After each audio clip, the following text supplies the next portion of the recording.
नई दिल्ली कुछ साल पहले 2014 में शुमाली मशरिक के कुछ अहम अफराद, जिनमें से एक उस वक्त के वजीर मुमलकत अराए दाखिला किरण रिजिजू थे, जिन्होंने नरेंद्र मोदी की नई हुकूमत के साथ बैठक की, जिसमें NSA सरबराह अजीत डोभाल भी शामिल थे। जब एक तजवीज पेश की गई, क्यों न हम नई दिल्ली मुंबई के सनाती गलियारे की तरह शुमाल मशरिक में भी एक 7 सिस्टर्स गलियारा बनाए, जो कि पूरे हिंदुस्तान के साथ पड़ोसी ममालिक को भी जोड़ सके। उनकी सिर्फ एक तस्वीश थी, क्या इसके बनने से हमारे इलाके में नक्ल मकानी नहीं होगी? अगर ऐसा है तो नहीं। शहरियत तरमीमी एक्ट CAA के खिलाफ शुमाल मशरिक में जो मज़ाहमत हो रही है, उसकी यही वजह है। आमी क्या न मानो न मानो न मानो न मानो। वो किसी भी गैर मुल्की को उनकी सरजमी पर आ बसने की इजाजत नहीं देना चाहते। हमारे लिए गैर मुल्की ही है, चाहे वो हिंदू हो या मुसलमान।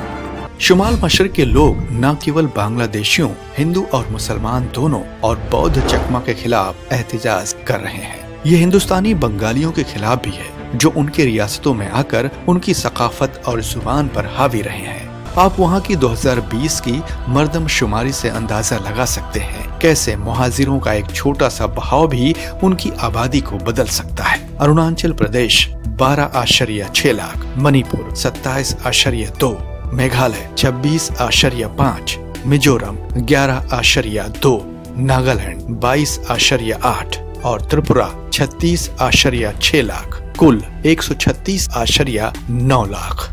असम की आबादी इन छहों को मिलाकर 2 गुनी है, 309 लाख।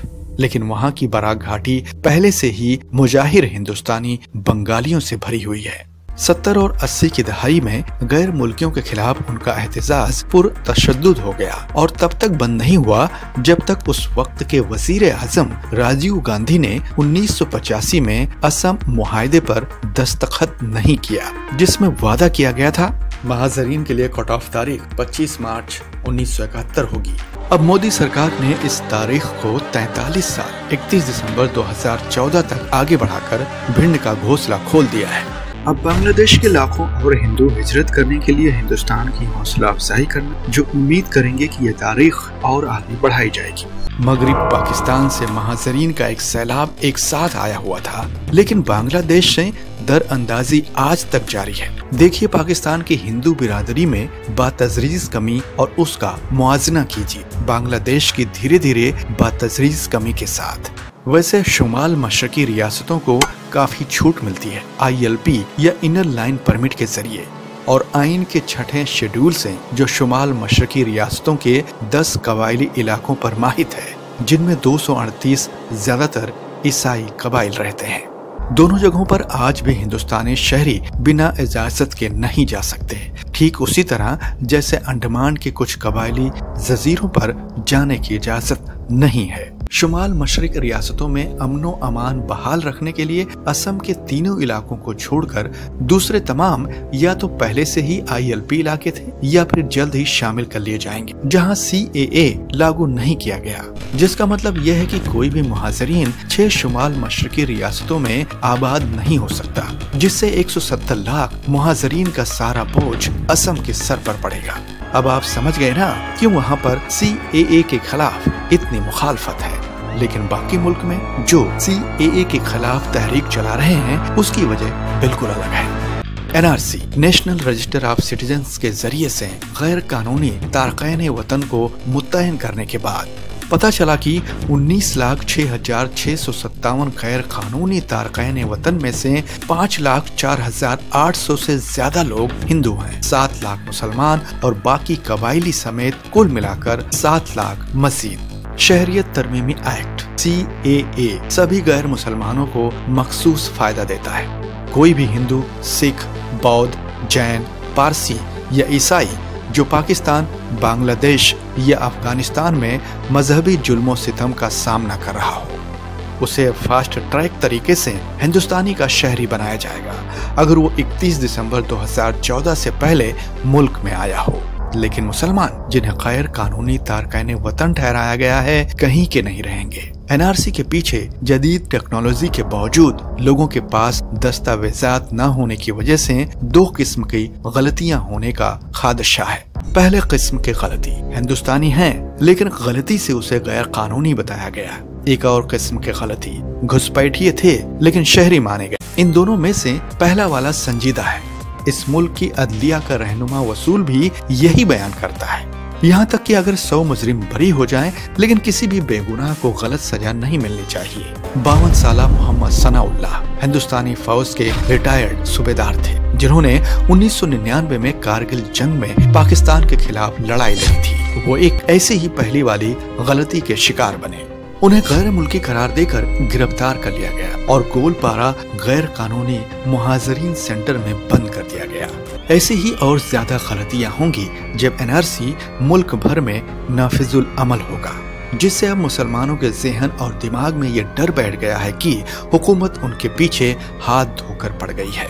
रोशन और ज़हीन सना गांगुली ने खबरदार किया है कि उनका ट्वीट जबरदस्ती से हटवाया गया। वो ये है, अगर जो भी अपने आप को महफूज समझता है क्योंकि वो मुसलमान नहीं है, वो अहमको की जन्नत में जी रहा है। ये हुकूमत पहले से ही रामचंद्र गुहा जैसे बाएं बाजू के मुरक्खिन को निशाना बना रही है। कल स्कर्ट पहनने वाली औरतें होगी, फिर जो गोश्त खाते हैं, शराब पीते हैं, गैर मुल्की फिल्में देखते हैं या नमस्ते करते के बजाय मुसाफा करते हैं, कोई भी महफूज नहीं रहेगा। बिल की मंजूरी से कबल पार्लियामेंट में होने वाली बहस के दौरान अमित शाह ने इस मामले के सही एदादो शुमार नहीं बताए। पाकिस्तान में हिंदुओं का या तो मजहब तब्दील किया जा रहा है या कत्ल किया जा रहा है। तकसीम के बाद से उनकी तादाद कम होती जा रही है। हालांकि पाकिस्तान में हिंदुओं की तादाद 1951 से आहिस्तगी से बढ़ी है, जबकि बांग्लादेश में हाल ही में उनकी तादाद में जबरदस्त इजाफा देखा गया है। उस वक्त की वजीर खारिजा सुषमा स्वराज ने भी राज्यसभा के एक सवाल के जवाब में तादाद में इजाफे की तस्दीक की थी। बांग्लादेश में हिंदुओं की आबादी 2011 में 8.4% से बढ़कर 2017 में 10.7% हो गई है।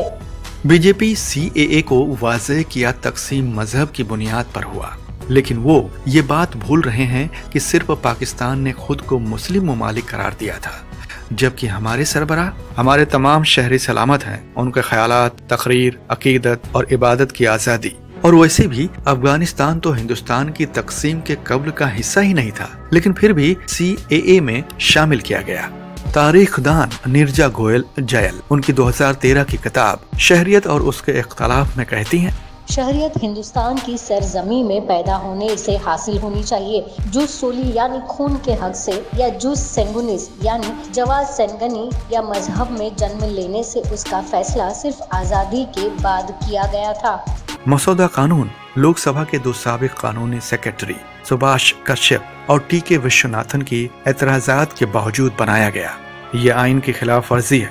मजहब का नाम लेने के बजाय मुनासिब अल्फाज में अलकियतों पर तशद्दुद होना चाहिए, लेकिन हुकूमत उन अल्फाजों का इस्तेमाल नहीं करना चाहती क्योंकि इससे म्यांमार के रोहिंग्या के लिए दरवाजे खुल जाते हैं। चीन से उइगर, बांग्लादेश से मुसलमान मुल्हिद और पाकिस्तान के अहमदिया और शिया मसलक। अगरचे ये कानून उन मुहाजिरीन के लिए फायदेमंद है जो दस्तावेजात के बगैर मामूली चीजों के लिए रिश्वत देने पर मजबूर किए जाते हैं, लेकिन दूसरों के लिए ये नाइंसाफी है और गैर आईनी होने और आर्टिकल 14 की खिलाफ वर्जी होने की वजह से पहले 65 मुहफ़्फ़ज़ आमा की दरख्वास्तों से सुप्रीम कोर्ट में चैलेंज किया गया है।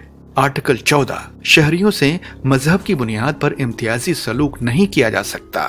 अगरचे कानून तमाम हिंदुस्तानी जातियों की तहफ़्फ़ुज़ के लिए बनाया गया है, तो इसमें श्रीलंका के मजलूम तमिल और 3 ममालिक के मुल्हदीन को भी शामिल किया जाना चाहिए। बीजेपी कहती है यह कानून मजहबी मलाजिम के शिकार अफराद के लिए बनाया गया है, लेकिन सीएए एक्ट में यह लफ्ज कहीं भी मौजूद नहीं है। साफ तौर पर यह एक धोखा है। कुछ इसी तरह का वाकया अमेरिकी सदर डोनाल्ड ट्रंप के साथ पेश आया जब उनके नाम निहाद मुस्लिम पाबंदी को चैलेंज किया गया था। Iran, Iraq, Libya, Somalia, Sudan, Syria और यमन के लोग अमेरिका में दाखिल नहीं हो सकते और उन्हें शुमाली कोरिया और वेनेजुएला को जोड़ने पर मजबूर होना पड़ा क्योंकि पाबंदी इम्तियाजी सुलूक साबित हुई। अब लगता है कि बीजेपी को पीछे हटना पड़ रहा है। 20 नवंबर, एनआरसी पूरे मुल्क में राइज किया जाएगा। 22 दिसंबर, एनआरसी सिर्फ आसाम के लिए था, इसे कहीं और लागू करने का मंसूबा नहीं था। 24 दिसंबर, हम कौमी आबादी का रजिस्टर एनपीआर कर रहे हैं, एनआरसी नहीं। हिकमत अमली वाज़ेह कि यह कानून भाजपा को मगरबी बंगाल के 2021 असेंबली और 2022 आम इंतखाबात में बंगाली हिंदुओं का वोट इकट्ठा करने में बीजेपी की मदद करेगा। इस कानून से 18 विधानसभा हलकों को बचाया जाएगा जहां मुसलमान अक्सरियत में है, जहां मुल्क के मुस्तकबिल के नौजवान मुलाजिमतों और रोशन मुस्तकबिल की तलाश में हैं। वहीं मोदी की बीजेपी हुकूमत नफरत अंगेज समाजी कामों को फैलाने में मशरूफ है, जिसका भुगतान उसे अभी हालिया झारखंड के नतीजों में मिल चुका है। बिस्बो की शायरी, क्या कुछ बातें दूर की सोच रही सरकार? शहरियत कानून में बना धर्म आधार, सवाल कई हैं सामने, जवाब देगा कौन? कुछ लोग उलझन में हैं, समझदार हैं खामोश। अगर आपको हमारी कहानी पसंद आई तो सब्सक्राइब करें बिस्बो चैनल को और साइड के बेल आइकन को क्लिक करना मत भूलिए ताकि आपको मिल सके हमारे ताज़ा तरीन वीडियो सबसे पहले।